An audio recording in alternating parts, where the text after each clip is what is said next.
दोस्तों आजकल सास ससुर से अलग रहने वाली बहुएं भी ना मायके में आकर अपने भैया भाभी से कहती हैं, अच्छा मम्मी पापा का ख्याल रखना।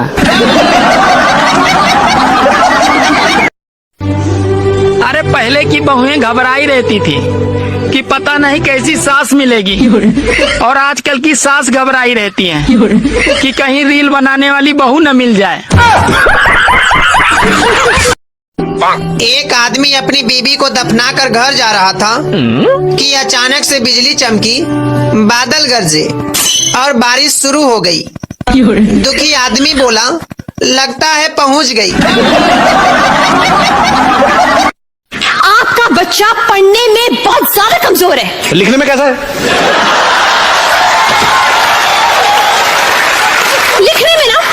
लिखने में तो और ज्यादा बेकार है। मतलब उसको अपनी खुद की राइटिंग समझ में नहीं आती है। अरे वाह, मेरा बच्चा डॉक्टर बनेगा। सलमान खान बोला, मैं दुनिया के हर कोने में गया हूँ, दुनिया में कोई ऐसी जगह नहीं है जहाँ मैं नहीं गया हूँ। एक ताऊ खड़ा होके बोला, कभी ससुराल गया है क्या?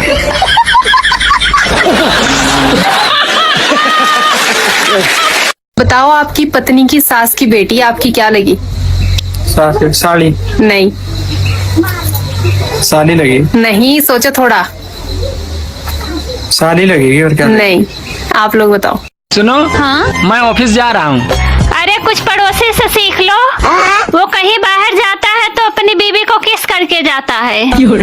अरे पागल, मैं उसकी बीवी को कैसे किस करूँगा, वो मुझे जानती ही नहीं। सुनो, आज सीता जी राम जी के साथ वनवास क्यों चली गई थी? वो तो महल में भी रह सकती थी। अरे पागल, अगर तेरी भी 3 सास होती तो तू भी जंगल में रहना ज्यादा पसंद करती। सुनो, हाँ? तुम औरतें कभी भी मर्दों की बराबरी नहीं कर सकती। अरे हम औरतें भी मर्दों की बराबरी कर सकती हैं। हम थोड़ी ना किसी से कम हैं। तो ठीक है, एक सूट को 10-10 शादियों में पहन के दिखाओ।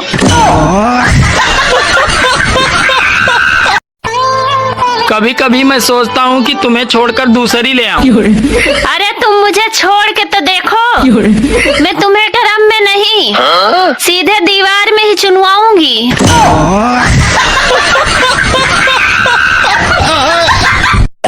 सुनो। हाँ बोलो ना। तुम्हें पता है, खून पीने के मामले में मच्छर आज भी 2 नंबर पे है। अच्छा, हाँ। फिर 1 नंबर पे कौन है? हेलो, बोलो ना, कौन है 1 नंबर पे? बताओ ना, कब से मेरी तरफ एक देके जा रहे हो? कौन है 1 नंबर पे? अरे खरीदने को तो मैं भी हेलीकॉप्टर खरीद दूं, पर रिश्तेदार ताना मारेंगे, यही कहेंगे घर के ऊपर से गया साला, और मिलके भी नहीं गया। एक लड़का ने अपने दोस्त से पूछा कि दोस्त ये बताओ कि शादी में दुल्हन को घूंघट में क्यों रखा जाता है? तो दोस्त ने बोला, देखो भाई, ताकि कोई शादी में शराब पीकर ये न बोल दे कि ये तो मेरी गर्लफ्रेंड है। दोस्तों, पत्नी को वाइफ ही क्यों कहा गया जानते हैं? क्योंकि वाइफ का मतलब होता है without information fight every time. सभी महिलाओं को सूचित किया जाता है, कृपया रक्षाबंधन तक अपना दिमाग शांत रखें और कोई भी अपने भाई को बुरा भला नहीं कहेगा, वरना नुकसान होने की पूरी संभावना है। हाँ। दोस्तों, एक मुर्गी फार्म के मालिक ने सभी मुर्गी के बीच ऐलान कर दिया कि कल से तुम लोग 2 अंडे देगी, जो अगर कम दी उसको काट के खा जाऊंगा। तो सभी मुर्गी ने कल होकर 2 अंडा दिया, सिर्फ एक को छोड़ के। तो मालिक ने उससे पूछा, तो उसने बोला, मालिक साहब, ये तो आपके डर से मैं 1 अंडा दे दिया, वरना मैं तो मुर्गा हूँ। पैसा ये दुनिया की वाहिद ऐसी चीज है जिसको छूने से पहले लोग जात पात नहीं देखते कि ये किस जाति का है, ये दलित का है या ब्राह्मण का है, ये अमीर का है या गरीब का है। इसको छूने से पहले किसी ने हाथ धोए थे या नहीं धोए थे, इससे कोई फर्क नहीं पड़ता।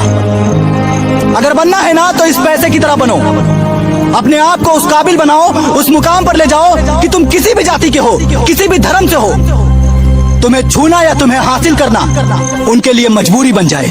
सुनो जी, मुझे बहुत तेज गर्मी और मेरा पूरा कलेजा गर्म हो गया है। रुको, मैं तुम्हारे लिए नींबू पानी लेकर आता हूँ। अरे नींबू पानी से कुछ नहीं होगा। तो फिर कैसे ठीक होगा? अरे मेरे कलेजे को ठंडक मायके जाकर ही मिलेगी। एक आदमी अपना बकरी को बस में ले जा रहा था, तो कंडक्टर ने देख लिया। उसके बाद बोला, ओए बकरी को उतारो, हम बकरी को नहीं ले जाते बस पे। उस आदमी ने बेचारा उतर गया। उसके बाद क्या किया, उस बकरी को कपड़ा पहना दिया। उसके बाद दूसरा बस पे गया चढ़ने के लिए, तो कंडक्टर ने पूछा, भाइयों ये क्या है? तो आदमी ने बोला, ये मेरी नानी है, बुढ़ापे के कारण झुक गई है। तो कंडक्टर ने बोला, ठीक है बैठ जाओ। तो आदमी बैठा। थोड़ा देर के बाद बकरी क्या किया, पोटी कर दिया। तो एक आदमी ने बोला, ओए तेरी नानी की रुद्राक्ष की माला टूट गई।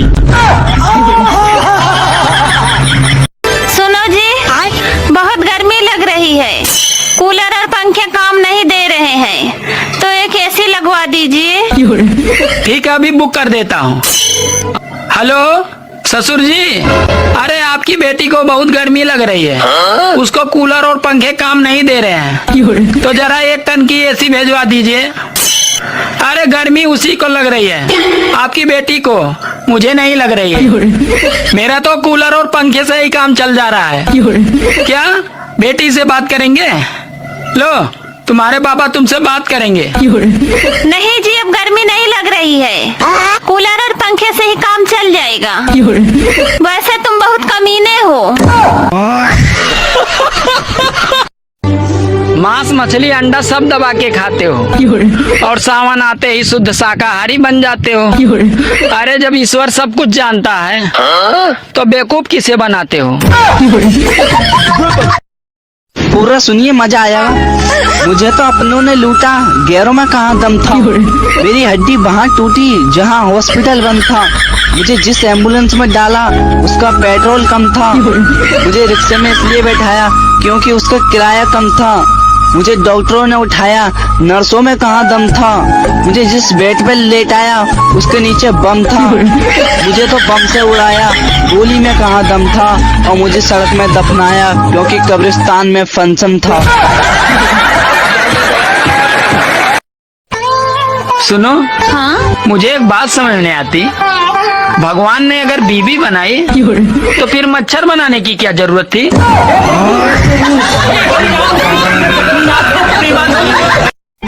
सुनो जी, मुझे एक कुत्ता खरीदना है। तुम्हें कुत्ता क्यों खरीदना है? अरे ताकि तुम्हारे ऑफिस जाने के बाद कोई तो मेरे आगे पीछे दुम हिलाने वाला हो।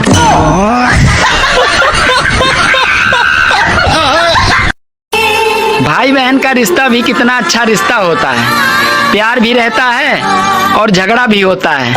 फिर एक दिन दोनों के बीच में सिर्फ प्यार ही रह जाता है, क्योंकि फिर झगड़ा करने के लिए बहन को एक पति मिल जाता है और भाई को एक पत्नी मिल जाती है।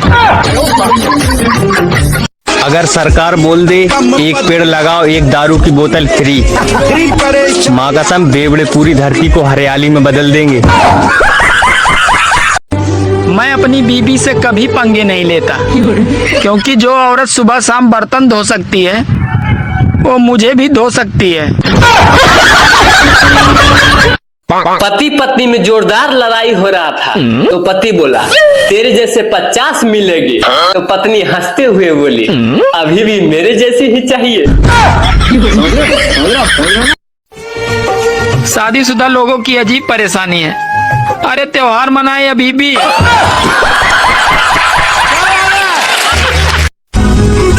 जिंदगी में माँ बाप के सिवा दूसरा कोई नहीं होता है, इसीलिए जल्दी से शादी कर लो और माँ बाप बन जाओ। हाँ, दुनिया में 3 काम बहुत मुश्किल है।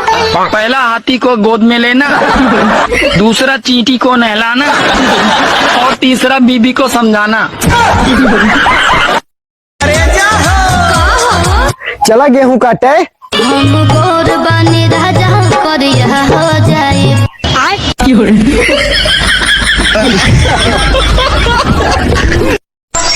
ओहो मैडम, इस दिल में आ जाओ। चप्पल उतारू क्या? अरे मैडम जी, ये मेरा दिल है, मंदिर थोड़ी है, ऐसी आ जाओ। सुनो जी, मैं तुम्हें कब सुंदर लगती हूँ? सच कहूँ